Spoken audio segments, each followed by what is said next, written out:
everybody. Welcome to the 30th anniversary of the Epcot Flower and Garden Festival. They are celebrating this year with brand new topiaries, brand new food, and lots of entertainment. This festival is certainly the most colorful, the most vibrant, and for a lot of people, it's their favorite festival of all. So come along with us. It is going to be an awesome day.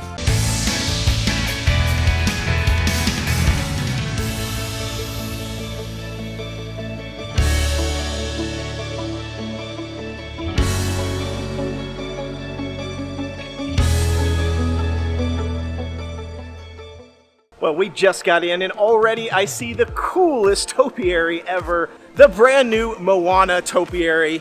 And it features all of my favorites. It's got Moana, it's got Hey Hey, Pua, and of course, the mighty Maui. It is such a cute topiary. I'm so glad that they added a brand new topiary this year. I feel like it was needed. For the last few years we've come in and that main entrance topiary has just kind of felt the same. And one of the things we say a lot of times at these festivals, they don't update the decorations, they don't update a lot of the things, so I'm glad that they're bringing in a lot of new stuff this year.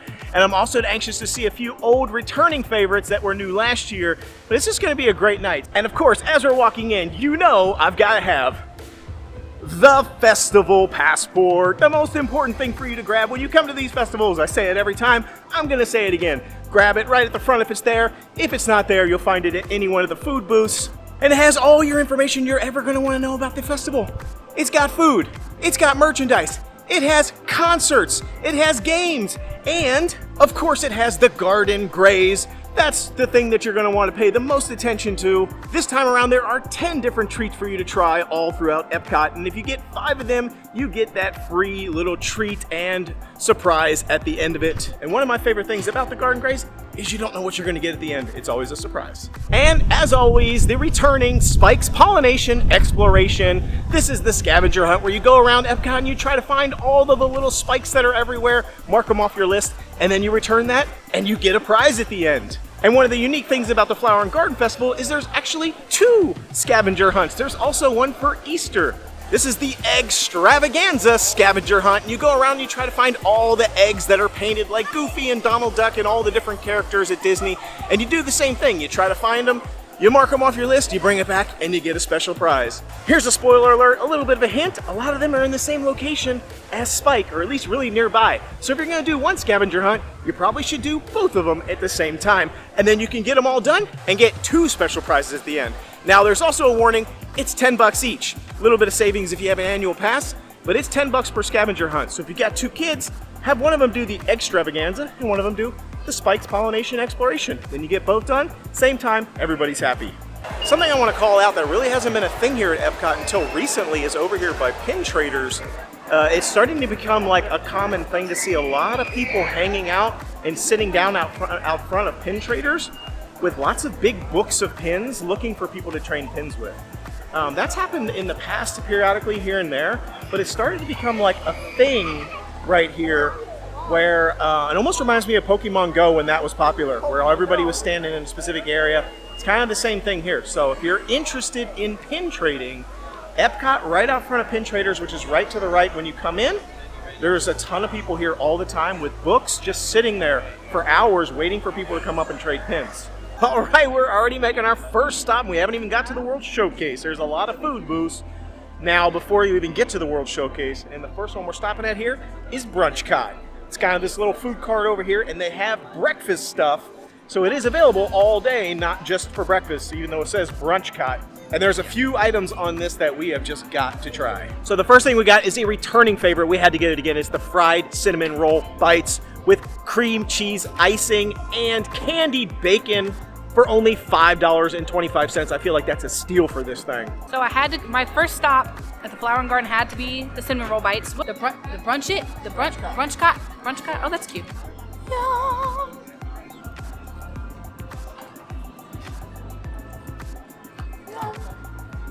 Just like I remember it. If you tried these last year, you know that they're amazing. And when they released the menu, my boyfriend Nick looked and told me they didn't have them this year. I was fast looking, I was skimming. So I was like, no way, and I had to go look, and there they were. And they're just so good. I like the bacon because I like sweet and salty. It's not too sweet. I feel like they're honestly a little better this year. They're like a little more like flaky almost, like a croissant kind of. I don't know if they're different or not, but 10 out of 10 every single time. The bacon's good. It's not like too like chewy, which I don't like chewy bacon. The icing is really good, but I just wish there was a little bit more. Just, I don't know. Who doesn't like a cinnamon roll with a lot of icing? The next dish we got was the Biscuits and Gravy. It's got a little bit of a twist on it for Biscuits and Gravy because it is featuring impossible sausage and a pepper jelly. And this is $6.75. It looks awesome. Candy is a huge fan of Biscuits and Gravy, so she's going to give it a rip. Okay, I love Biscuits and Gravy. I'm going to try it. It took forever to get it. I think they had to kill the impossible cow. But I'm not sure what was happening, but everybody was waiting on it, so. No, the biscuit. I just dropped some of the biscuits, so I'm going to get some more. Oh no, biscuit down.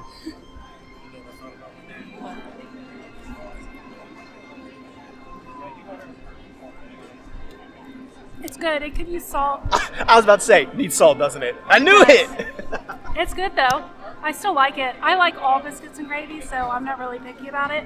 But it could use some salt. And I don't even need the sausage, the impossible sausage. I could have just used the gravy and the biscuit. I didn't even know it came with it until I saw them put it on. The biscuit kind of tastes just like bread.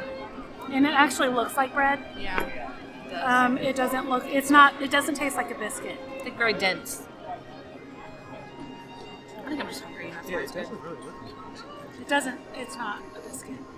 The gravy and the bread stuff, I mean, it kind of all just blends together. I kind of taste it, but it's dull. It needs salt. Every bite tastes the same. Yeah. I feel like y'all are being generous. I feel like it's busted. You just don't want to say I think it. I'm just starving. Is it low-key busted? Just be honest. It's not busted. No, it's not busted? I could eat it all.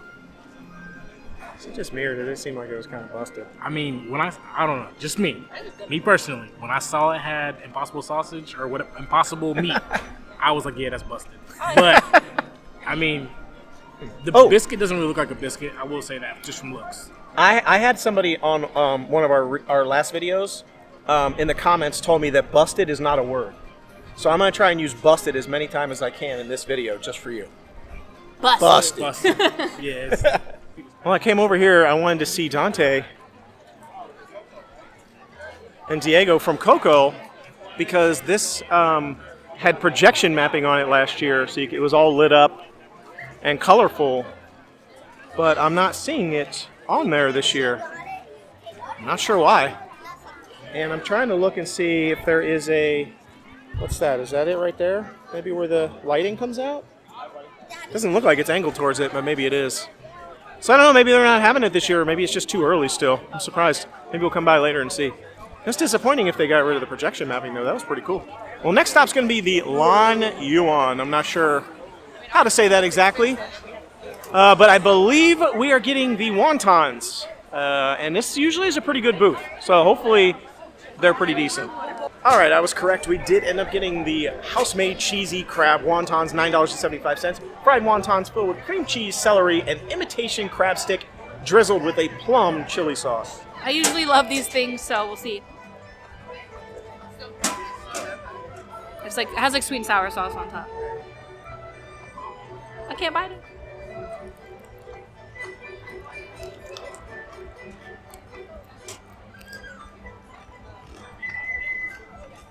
Mmm. That's so good. This booth, honestly, this booth for the most part never disappoints me. Look at all that. Hold on. And they're actually filled up a lot. What's in it? There's imitation crab in there, see? Something's a little spicy. I don't know if it's the sauce. 10 out of 10. I feel like we were all a little bit confused by the imitation crab because we kept thinking, we're like, is there going to be like a big imitation crab stick laying in the plate? It does say imitation crab stick, but I think it says it's filled with cream cheese, celery, and imitation crab sticks, which they just basically pulverized into like little bits and mixed it in. So I don't know why they needed to say stick. That was a weird way to say it. No, this is really good. This is like honestly what you would get at like any like Chinese place. Probably not like a a high-end restaurant, but like any like fast food, whatever. I'm gonna be honest. I prefer imitation Cheese? crab Oh. to real crab. Yeah. I really do. I don't care. I think imitation crab's made out of like skate or something, but I looked it up one time. I think it's better. Yeah, don't look it up. Don't. But I feel like it tastes better. I really like it. It tastes like the ones at Panda. I was about to say, she said it tastes like the one at Panda. I was about to say it tastes better than the ones at Panda Express. Yeah, I think it's good. It's crispy on the outside, and I love the sweet and sour sauce. It's really good. Yeah, the imitation crab doesn't need to be in there. Can't taste it at all. But I don't care about that. I love you guys!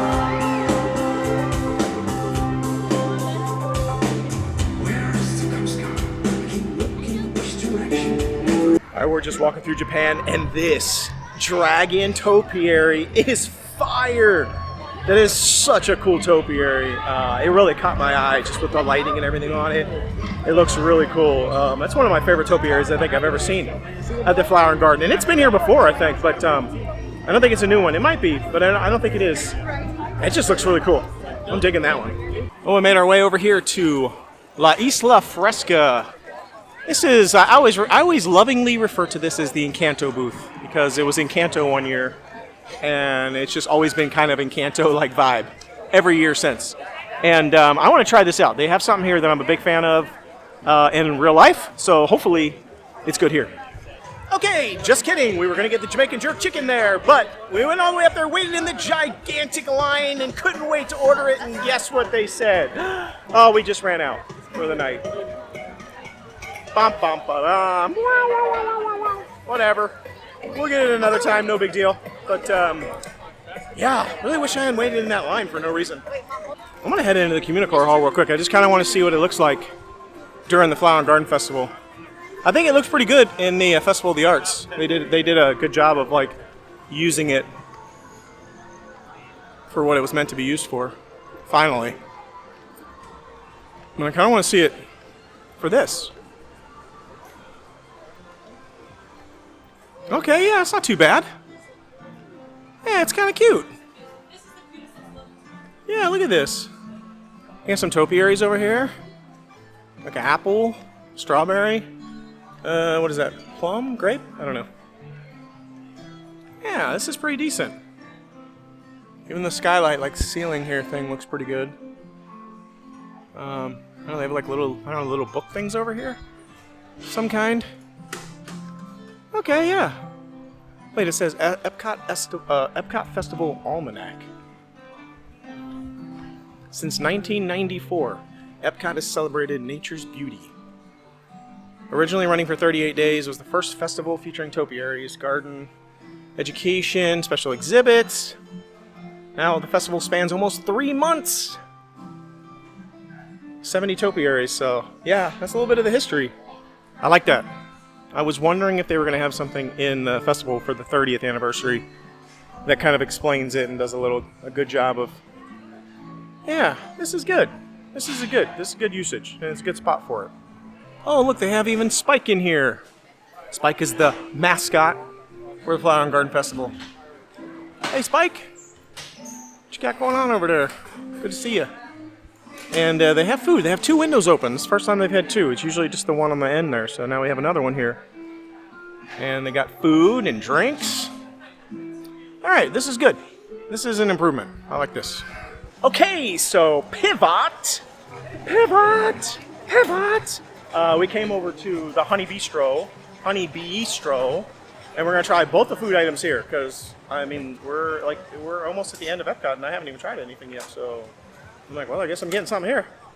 So Honey Bee-stro, and I like this booth. I feel like this booth has good stuff every year. Like every festival, this spot right here has good stuff.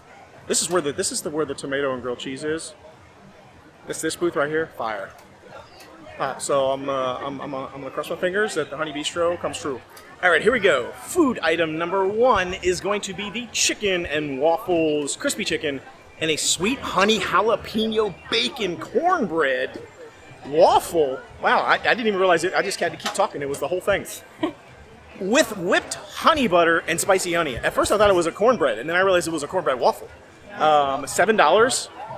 I don't know, chicken and waffles, that's a combination you just can't beat. And cornbread. Cornbread waffle. Waffle? Yum. Yeah, I didn't see? even realize that. Same, me neither. That's why I read it, and then I stopped, Spicy and then went, honey. oh, waffle. It just keeps getting better and better. It just keeps getting better. So let's give it a rip.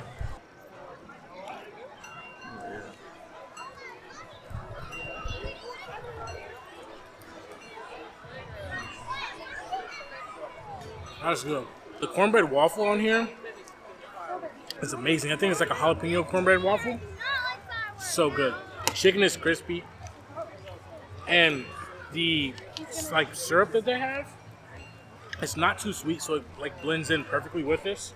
I haven't really tried the butter yet, so I'll put that on the side and dip it in next time.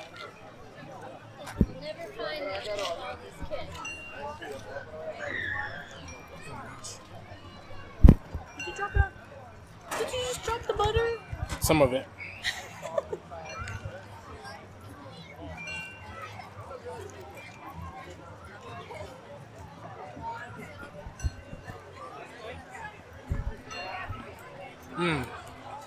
That butter's good.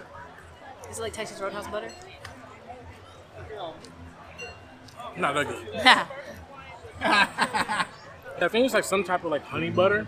It's really good. The waffle's super soft. The chicken's crispy. Tastes good. I love it. I mean, I wouldn't change anything about this. If I just had to complain, not even complain, but like more syrup, just because I love an extra like a sauce to dip into. But as is, it's perfect.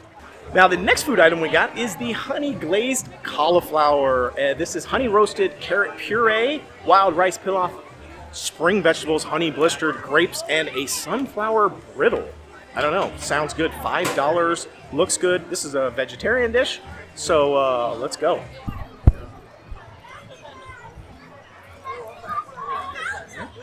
It's actually very, very good. Whatever this is, carrot puree, low-key tastes like Italian food, like pasta. I like it. I like cauliflower. All right, I'm gonna give it a rip. It's got all the goodness in there. I see the grape. Isn't it? What did it say? Is that a grape or a tomato? It's a blistered grape. Blistered grape. I don't know. Cauliflower, puree, rice, whatever, pilaf. You would like this. Cauliflower. You don't like it? I think it's good. It's weird. No, it's good. It's weird. Okay, It's good. you have it's to good really though. like enjoy eating vegetables. Oh. It's good, but it's weird. Yeah, I mean, It's kind of weird. but that's why I got it. Like, I'm never trying this anywhere else. I mean, I'm going for another bite. I like it. It's very, very fresh. It is weird. I mean, it's weird. I don't know. I don't know what else to say about it. I think the only thing that could be weird is the. It's like things is that it. things that I don't really know that I would like. Whatever. Put together. I like it. Weird. No, I don't want. No. That's like a. That's like a little sweet and sour, but salty kind of flavor profile. It's kind of decent, but it's still weird. This is a pretty good view right here. I like this. It's like, yeah, all this pink color here and purples with the Epcot ball in the background. It's kind of pretty. I'm digging that. I'm also digging the fact that I don't hear any club music going on right here, where like I normally hear, which totally ruins this entire area when they have that going on. Yeah, like right now it's nice and quiet and chill. Yeah. All right, well, that is going to do it for us for another Epcot Flower and Garden Festival 30-year anniversary. I'm a big fan of the festival. I love it. A lot of cool stuff. We didn't even get to see the butterfly house. We're going to come back and do that, try some more foods, hopefully get that Jamaican jerk chicken I wanted to try, and they don't run out this time. But otherwise, we're going to head out. So thanks again for joining us. Love to hear from you down in the comments. Be sure to like, subscribe, and share. So we'll see you next time. The No Boy is the easy way. Bye-bye, everybody.